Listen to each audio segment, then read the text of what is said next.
thousands of women around the world spoke out against sexual harassment. I would consider sexual harassment any unwanted advances.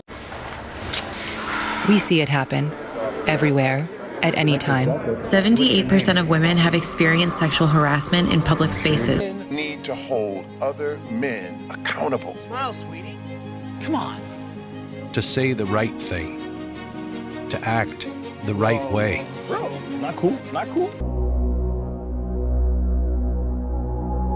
In this video, I want to talk about the war on men, the war on masculinity, and the social conditioning that has brainwashed you into becoming weak, powerless, and helpless to attract the women you want for sex and relationships. And the core theme of this video, the motto we're going to keep coming back to here, and that I want you to remember right now, is there is a policeman inside all of our heads. He must be destroyed, okay? There is a policeman inside your head. He must be destroyed. When it comes to conveying your sexuality, conveying your masculinity to women, most guys cannot do this now without a tremendous sense of shame, embarrassment, guilt, fear, and they're essentially prisoners in their own mind due to this internal policeman or internal jailer that's been installed into them. And what this really comes down to is a phenomenon that I've started to call internalized feminism, okay? Internalized feminism or internalized gynocentrism. And internalized feminism is a play on the old feminist idea of internalized misogyny. And what the feminists used to say to normal women is, you've internalized misogyny, you've internalized patriarchy, you've internalized hatred of women. Well, what I've started to see in the past few years is the opposite of this. It's men, in particular, young men who have been raised by feminists, by their feminist mother, by their feminist school teachers. They've grown up in a radical feminist society in which everything from movies to TV shows has been infused with radical feminist messaging. And these young men may not think of themselves as feminist. They may actually hate feminism, but they have internalized feminist conditioning, feminist brainwashing deep into their core operating system. So what do I mean by feminism here specifically? Well, another way of describing feminism, and what I'm going to be using interchangeably with feminism, is gynocentrism, okay? Gynocentrism is a perspective or culture that places women or the female point of view at the center of focus. It emphasizes catering to women's experiences and perspectives, often described as a woman-focused culture. And so gynocentrism means centering women's experiences of life and women's experiences of reality while marginalizing male experience. This gets into postmodern philosophy like Michel Foucault, who talks about regimes of truth. And so as of today, 2026, and for the last 15 years, we have been very clearly within a feminist regime of truth, a gynocentric regime of truth. It's a regime of truth which sees women's issues, women's experiences as the central pillar around which society needs to be organized. So for example, if you're under the age of 30, then you came of age during the Me Too movement. And this was a cultural landscape in which every single major powerful institution, the media, the news, Hollywood, the law, the courts, they were all promoting the message that women are unsafe because men won't stop sexually harassing and abusing them. Every male is a potential sexual predator. And if you're male, if you're masculine, there is something fundamentally wrong with that. You've got toxic masculinity. And your masculinity, your maleness itself is problematic. As the Cook filmmaker James Cameron put it, I see testosterone as a toxin that you have to slowly work out of your system. Now, if you're watching this video, you obviously think that's all bullshit, but you have to consider, a guy who's 23 years old today, that would put him at 12 years old in 2015, the time when all this anti-male hysteria and brainwashing started really gearing up. And so the message he was receiving from every single major institution during his formative years, from the media to his school, was basically, you suck. You're bad because you're a male, and every male is a potential rapist. Your presence makes girls feel unsafe. Your sexuality is dangerous. That is the incessant stream of programming and shaming that he's been getting since he was 12, okay? Since he was too young to even begin to think critically about those things. And so, of course, guys that age now have a huge problem approaching girls. They can't do it. They can't express their sexuality to girls. They are unable to express their masculinity in a self-confident way because during their formative years, when they were meant to be learning how to do that, they were constantly being told, you could be sued, you could be expelled, you could lose your job, you could go to jail if you ever make a woman feel uncomfortable. Enough is enough. We can show that sexual assault isn't acceptable by helping to report it to staff or police. And of course, making a woman feel uncomfortable is a very subjective thing. What one woman finds uncomfortable might not make another one uncomfortable. And because the guy has no way of knowing in advance, he figures the safest option is just to do nothing. Never approach, never make a move, never convey your sexuality, never take a risk. And hence why most young men today are single single. Most young men haven't had sex in over a year. There's a huge dating crisis and incel crisis, and consequently, fertility rates are going down. Humans are basically going extinct. And so this cultural landscape that we've all lived in like a fish in water for the past 15 or 20 years, it has brainwashed you to be passive. It has brainwashed you into learned helplessness. And if you're a man today, you have been trained to hate yourself. You have been conditioned to see your sexuality as something that's inherently dangerous and harmful, something that is shameful, disgusting, icky, needs to be hidden away. And many guys are just never going to get out of this loop. The brainwashing is too deep. And this is what I wanted to come to today. This is what I really wanted to talk about, because this war on men, this woke feminist stuff, has actually pretty much passed at this point. You know, it's not actually really an ongoing factor in the culture anymore. But the conditioning that has happened to young men is still there in their mind. That's not going anywhere, you see? So the thing is, what you have to understand, what's happened to men is many of them have now become their own jailer. It's like they're sitting in prison and all the guards have left, the doors are open, but the men inside the prison refuse to leave. So one example of this, you know, I constantly get into arguments with guys online in my comments because they are feminists without realizing it. They don't think they're feminists. They think they're red pilled. They think they're black pilled. They think they hate feminism. They don't. Their morality, their mindset is inherently feminist and feminized. And so one example of this is the lookism guys, you know, like the looks maxing guys, the black pill community. And what is this all based on? Their ideology, their system, their whole game plan, consciously or unconsciously, is don't approach women. Don't make a move on women. Don't flirt with women. Don't physically escalate on women, because if you do, you could be accused of sexual harassment. And so instead, make yourself pretty. Make yourself beautiful. Get plastic surgery, get knee lengthening surgery, go on drugs to become skinny, get a hair transplant, make yourself as pretty and beautiful as you can so that women approach you. And that way you never have to take a risk by making a move on them. Now, that's feminism. Do you understand? The men who are doing looks maxing, they don't see themselves as feminists, but they are actually feminist in their fundamental assumptions about reality and social dynamics. They have feminized themselves. They are aspiring to take on the female role as opposed to the male role. The male is the one who pursues. The male is the one who takes risks. The male is the one who initiates, takes action, creates something out of nothing. The female is the one who is acted upon. Girls make themselves beautiful at home, then they go out and they enjoy basking in the approval, the desire, and then they are pursued by men. Men act on their environment. Women are acted on by their environment. That's what male and female is in its essence, metaphysically. It's active and passive. And so now the looks maxers, the black pill guys, what I mean when I talk about internalized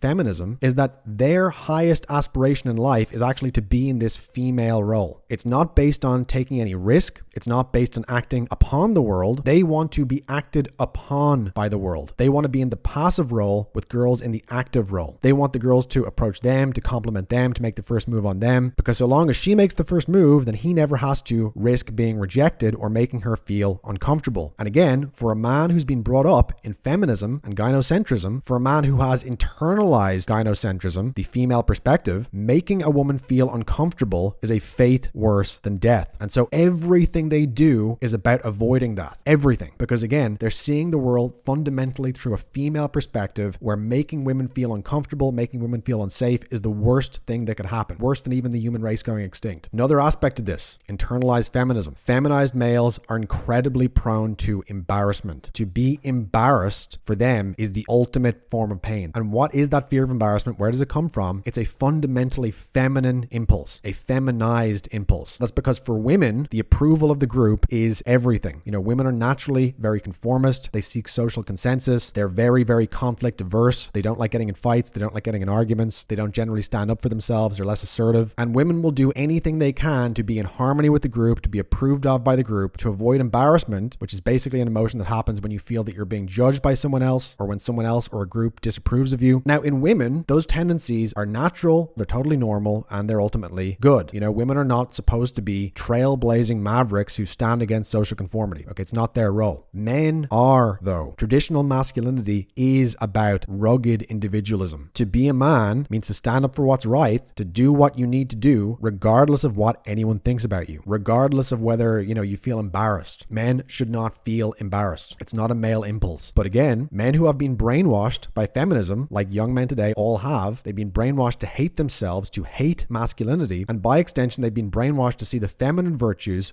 feminine values as the only important values. And this is why men today are now so terrified of being embarrassed. They are so stifled by conformity. And you see this all the time if you talk to these guys online. They constantly say, well, I can't approach a woman because, well, what if she films me and posts it on social media? It's like, who gives a fuck? I mean, first off, just to put your mind at rest here, I've approached tens of thousands of women. Not one of them has ever started filming me and posted it online. That's simply not a realistic fear, okay? But even if that were to happen, like, who gives a shit? Like, oh no, you've posted me approaching a girl. So what? Why do I give a fuck? And this is what I'm saying. This fear of being embarrassed, the fear of being judged negatively by other people to the point that it will make you waste your entire life because you're afraid to take action. This is now extremely prominent among young men. And this is another area where even guys who don't see themselves as feminists, they have become feminized. They've internalized female-centric values, a female-centric worldview, like valuing group consensus and social harmony above individualism and self-actualization. Safety is another huge female-centric value.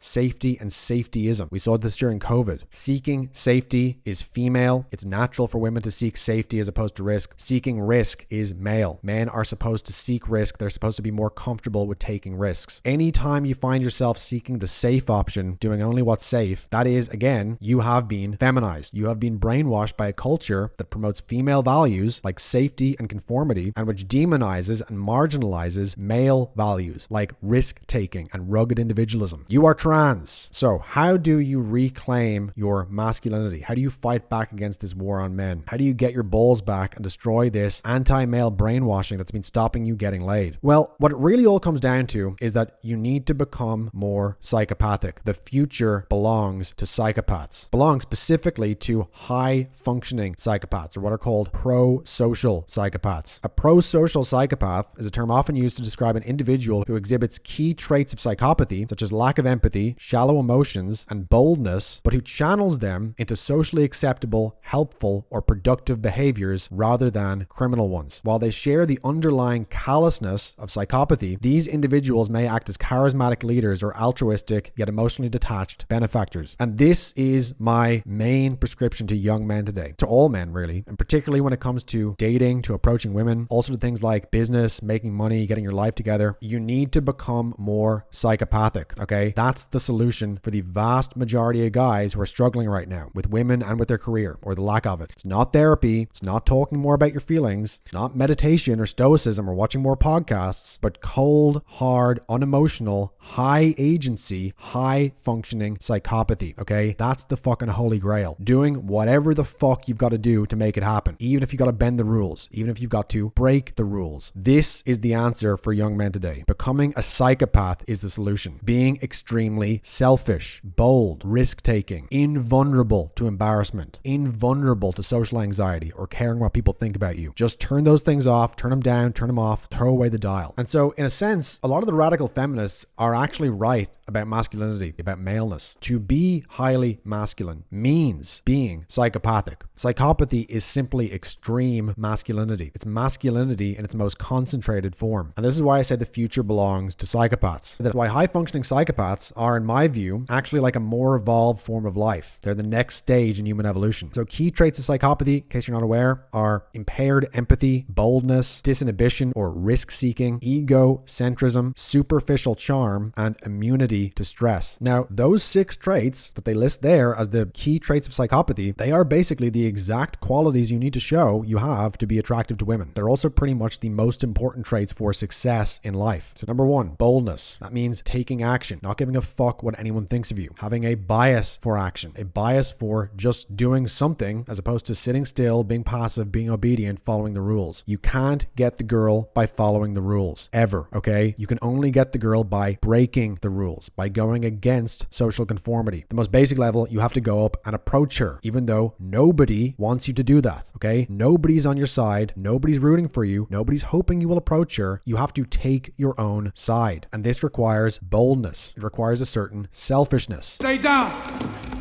We want to hurt no one. We're here for the bank's money, not your money. Your money is insured by the federal government. You're not going to lose a dime. Think of your families. Don't risk your life. Don't try and be a hero. Number 2, lack of empathy. I'm approaching this girl in the middle of a crowded room. There's lots of people looking at me. Will me approaching her make them feel uncomfortable? I don't give a fuck about how they feel or what they think of me. I simply do not care. That's the kind of mentality you need to have if you want to win and get laid. And this is a mentality that psychopaths actually just have naturally. They don't even have to work at it. They literally do not feel fear. They do not experience anxiety. And actually, the root of that is that they do not feel empathy. They're not thinking about other people's experience in the situation. They're acting purely out of their own will. I don't think you can smoke in here. Who's gonna complain? Huh? Him?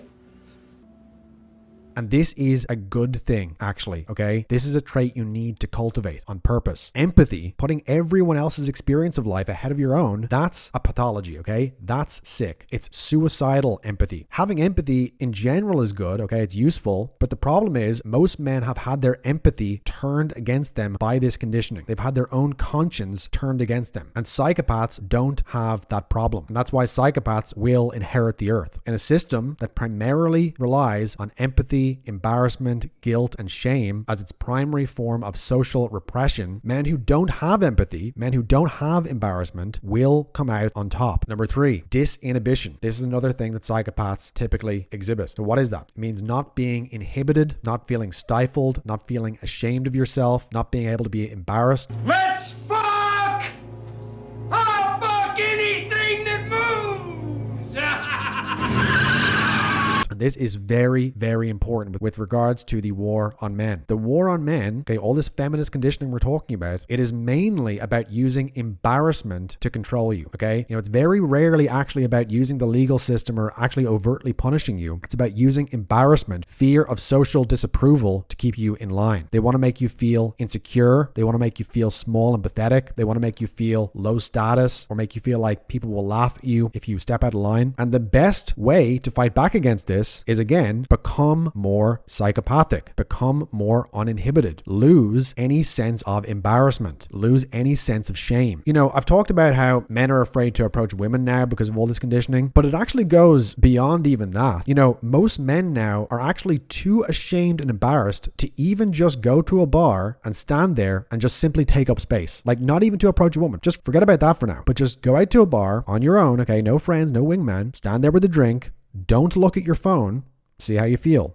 Okay? Most guys cannot do this. That's how sick they've actually become. That's how abused they've been by this conditioning. Most guys feel like, even just standing in a bar on my own, not even approaching anyone, not even bothering anyone, but even just standing there and taking up space, they feel like, oh, this is creepy. Like people are looking at me. People might think I'm a creep. What if people laugh at me? And that's internalized feminism. Okay? That's internalized gynocentrism. Do you understand? Because even that word, creepy, even that category, that label, that's a gynocentric word. Creepy is a word that women use to describe men who make them feel uncomfortable, okay? If you're thinking of yourself in terms of that word, you're thinking about things from a female-centric point of view. You're putting women's experiences of life ahead of your own. And again, to a guy who has internalized feminism, who has internalized hating himself, hating what it means to be male, making a woman feel uncomfortable is worse than death. Being embarrassed is worse than death. Being judged negatively by the group is worse than death. So you need to destroy this weakness. Again, you need to become more like a psychopath, because psychopaths, they do not have this problem. They do not feel ashamed of themselves for taking up space. They don't feel inhibited in social situations. You cannot embarrass a psychopath. They are literally unembarrassable. And that is why I say, under current conditions, they are actually a superior form of life, a more evolved form of life. They're more adaptable. They're more fit under these conditions, according to natural selection. So reclaiming your masculinity, reclaiming your masculine polarity, it really means becoming more like a psychopath, becoming more psychopathic, which is something that makes a lot of people uncomfortable to hear. But evolving in the direction of being more selfish, less concerned with other people's approval, more risk-seeking, being bold, having a bias for action instead of a bias for passivity. It's better to ask for forgiveness than to beg for permission. Do what you want to do. Fuck what people think of you. If there's a problem, you can ask for forgiveness afterwards, but stop asking for permission. Stop waiting for permission. Stop trying to find out if you're allowed to do something something before you do it. Just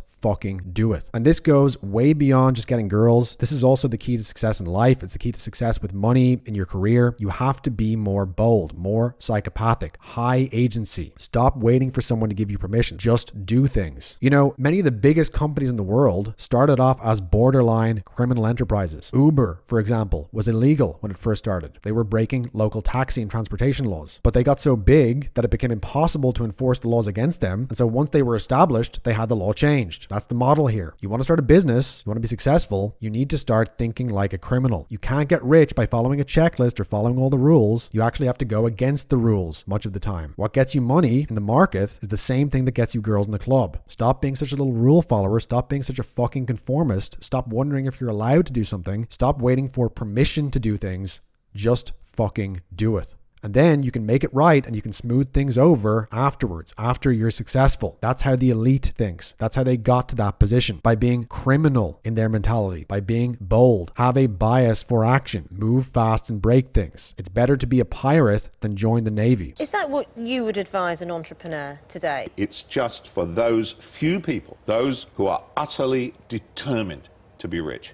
They don't care what price they pay. They don't care who else gets hurt. They don't care if they make their families miserable. They don't care if their girlfriends or boyfriends and husbands and wives walk out on them. They're gonna be rich. This is the only way that great things are accomplished in life. You have to have a spirit of criminality, a spirit of daring, adventure. Behind every great fortune is a great crime. And then after you're successful, then you can go back and smooth things over after the fact. Then you can beg for forgiveness. And you can even rewrite the story like you were always a saint from the beginning. This spirit of daring, nonconformity, boldness, criminality, this is the true masculinity. Well, you know, for me, the action is the juice. So in this video, I talked about the war on men and how a lot of guys have internalized this feminine mindset of wanting women to approach them first. Now, ironically, however, there actually is a way to make women approach you for sex, for casual hookups, for dating, but it has nothing to do with looks maxing. It's not about making yourself beautiful like a little flower. If you want to make women approach you, the real way you do that is with masculine polarity, okay? Polarity is what creates magnetism. If you want to be magnetic to hot girls, if you want to have them approaching you, literally grabbing you, hugging you, trying to kiss you, molest you every time you go to bars, you only do that by enhancing your polarity, not your looks, but your masculine polarity, your gender dimorphism as it's called. And I show you how to do this in my free report. It's called The Ultimate Guide to Making Women Approach You, no matter your looks, age, or money. So grab that right now by clicking the link below this video. Again, this is a free report, a 60-page manual I wrote for you. It reveals 5 little-known secrets to making hot girls approach you whenever you go outside, no matter your looks, age, or money. So click the link below to download that free report right now. If you've never been approached by a girl before, or if you think that's impossible, this is mandatory reading, okay? Obviously, I'm a huge advocate of approaching women. You know, it's a great form of self-development, building your courage, building your confidence. But in terms of pure and simply getting laid, obviously it's a lot easier if she's the one who approaches you first. You know, I don't talk about that much on this channel, but if you want to know how to make that happen, then click the link below and download my free report right now. Have women approaching you, and I'll see you on the other side.